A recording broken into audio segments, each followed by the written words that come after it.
Hello students, this is Mr. Ngubo from Majuba College IT&B campus. Today I'm going to take you through the compensation management, which is our module number 4 or topic number 4. We're going to do our lesson number 1 under human resource management and 6 farming. Right, compensation management, the textbook, it's farm management by J.L. Schaik. So our first chapter or module will be workforce compensation or remuneration, which is the same thing. We are going to take on page 183 to 191. Right, bring your textbook, your pen and paper, and the facilitation summary that has been done or compiled by Mr. Ngubo.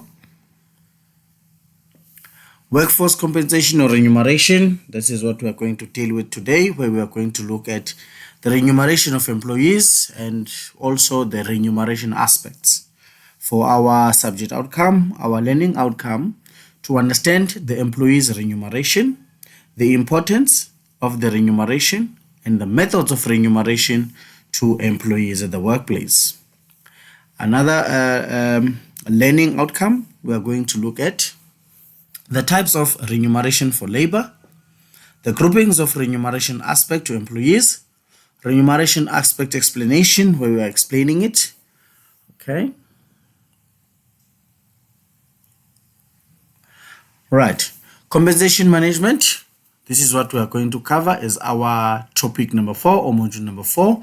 And then we are going to look at workforce compensation or remuneration. Right. What is remuneration? The payment that employees receive for labor performed through remuneration and benefits. Remember, you're getting remuneration and also benefits, right, in farming your business. Let's look at the remuneration of employees, the importance of it. It encourages employees to be productive. It maintains equality within the business. It contributes to the overall success of the business. It makes the business to comply with legal requirements. It encourages employees to work towards personal and business goals. Let's look at some methods that are available in terms of remuneration. We can look at the salary, the wages, the commission, the benefits itself, the bonus. Remember, you should be able to categorize within the remuneration which one exactly is having real money on it and which one does not have a real money, but money is being paid on other way. All right. So if we look at benefits, we need to look at that one. What is it exactly? But let's look at the first one, salary. It's a money paid to employees who are monthly earnings. All right. And then wage. These are employees who are weekly earners. Right. Commission. It's just a special sales performed. Then you get money for it on top. Right. A bonus, it's a once-off. Maybe when your business has made some profit, this is where you're getting bonus. But benefits, it's included in your remuneration package that needs to be there. There are those ones who are, as we mentioned on our previous slides, we've got ones that are compulsory and the ones that are not compulsory.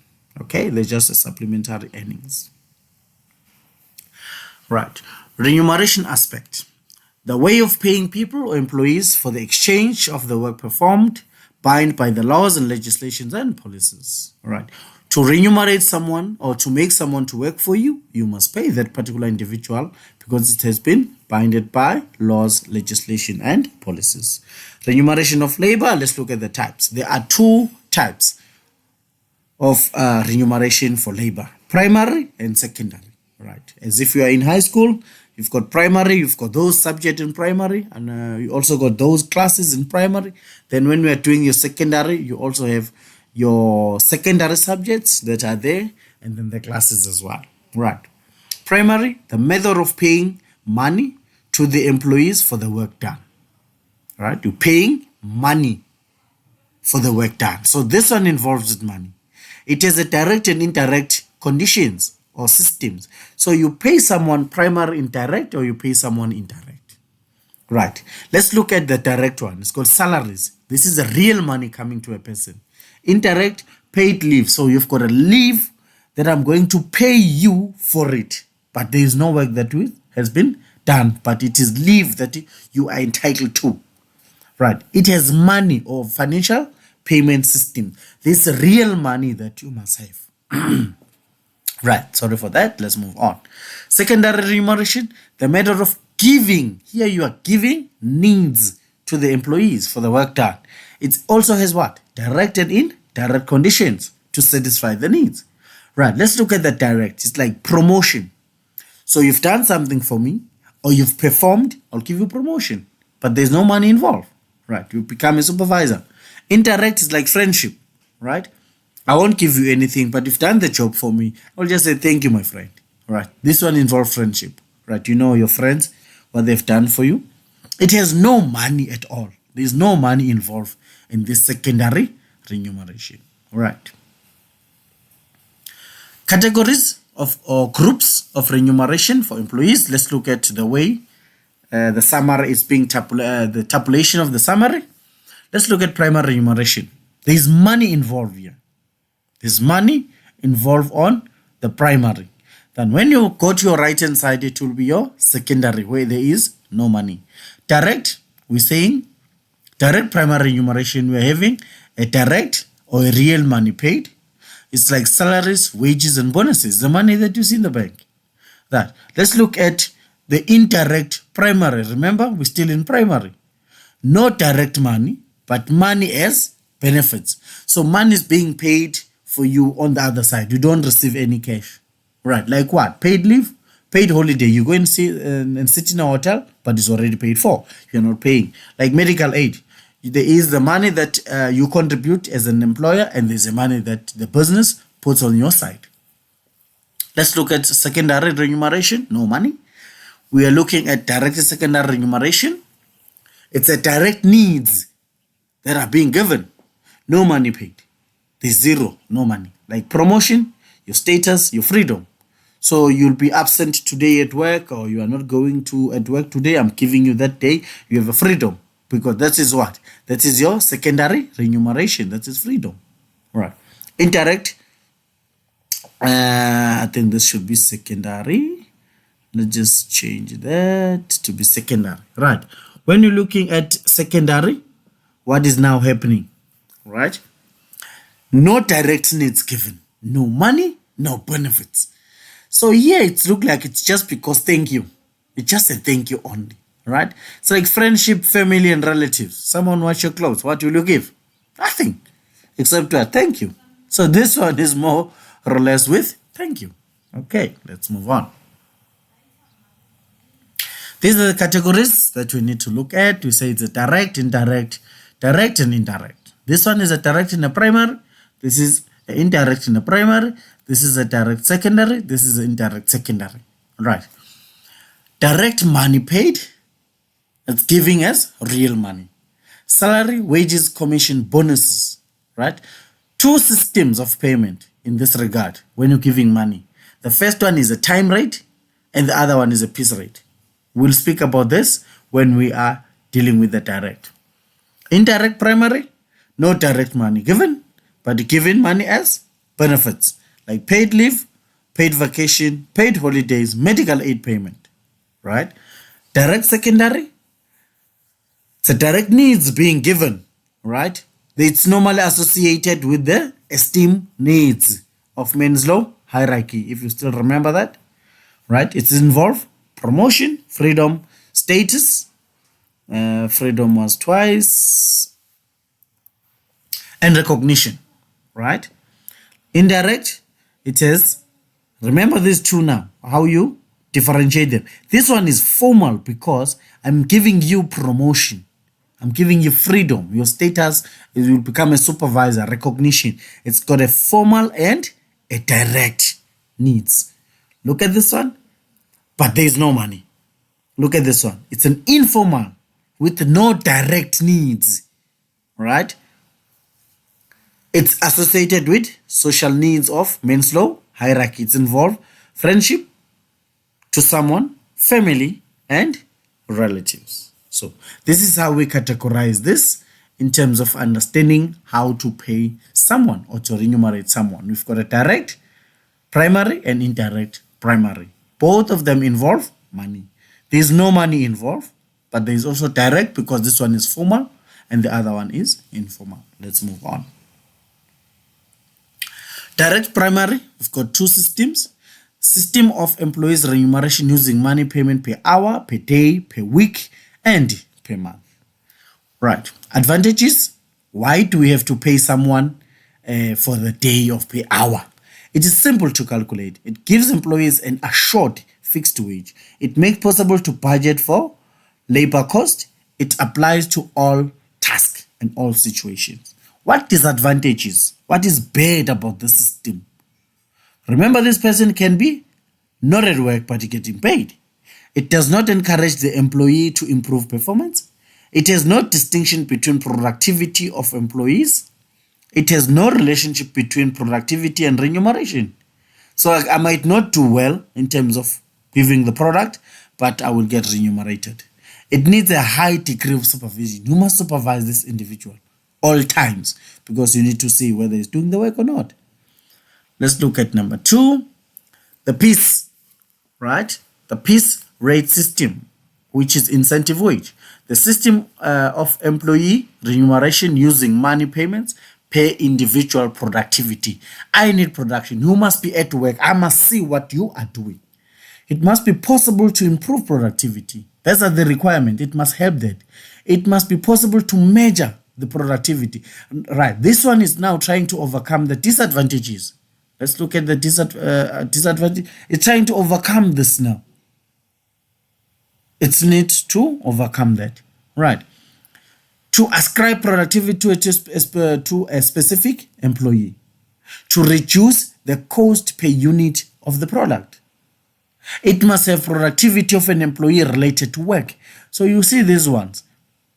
These requirements, they need to cover or to overcome the disadvantages of the time rate. All right, let's move on. Let's look at indirect primary remuneration system. The reasons and the benefit for indirect primary systems. Okay, let's pause for a while. We'll come back to this. Okay, indirect primary remuneration system. The reasons and the benefits for indirect primary system. Right, let's look at the first one. The reasons. It is usually not related to productivity, but it's associated with unproductiveness. Can you check that one? It is usually not related to productivity, but is associated with unproductiveness. It forms a large part of labor cost and more difficult to budget for it. We're looking at the reasons. It makes workers to attach more value and is also decisive important to them. That is what? That is an indirect primary remuneration. This is the second one. So it is not related to productivity. All right. It forms large part of labor cost and more difficult to budget. Right. It makes workers to attach more value on them. Okay. Let's look at the benefits. Why do we have this? To offer payment for time in work. No work is done. Right. To offer payment for time in work. No work is done. Okay. I think that comma was supposed to be there. Let's just change that. No work is done. Like paid leave, like vacation. Paid vacation. Okay. To offer payments and bonuses not associated with work done. As we mentioned, like holiday and Christmas. To offer security, financial protection against risk. Like what? Your paid sick leave, your accident insurance. To offer services, subsidies, free house, or food, or and transport. So these are the benefits. In other words, these are the advantages of what? Of the indirect primary. And if you look at these two, we've got reasons, we've got benefits. Benefits are also advantages, right? And these ones are more or less disadvantages. It is not usually associated with productivity, right? It forms a large part of labor cost and more difficult. So these are the disadvantages in disguise. Okay, let's move on. This is the summary for lesson 1, work compensation remuneration. Okay, this summarizes the compensation remuneration to employees, its importance, methods of remuneration, categories or groups of compensation or remuneration of employees at workplace. It also gives advantages and disadvantages of time rate system and the requirements for the piece rate system of the direct primary remuneration, and also the reasons and benefits of using the indirect using the indirect primary remuneration. And if we are looking at this reasons and benefits, as we mentioned, benefits can be advantages and reasons are disadvantages, but there's a reason behind of doing it. Okay, let's go back and look at ourselves. We covered the reasons and benefits of indirect. We covered the piece wage rate, the requirements. We covered the time rate system, advantages and disadvantages. We also look at the groups of remuneration and we explain them. We also look at the two types of remuneration methods.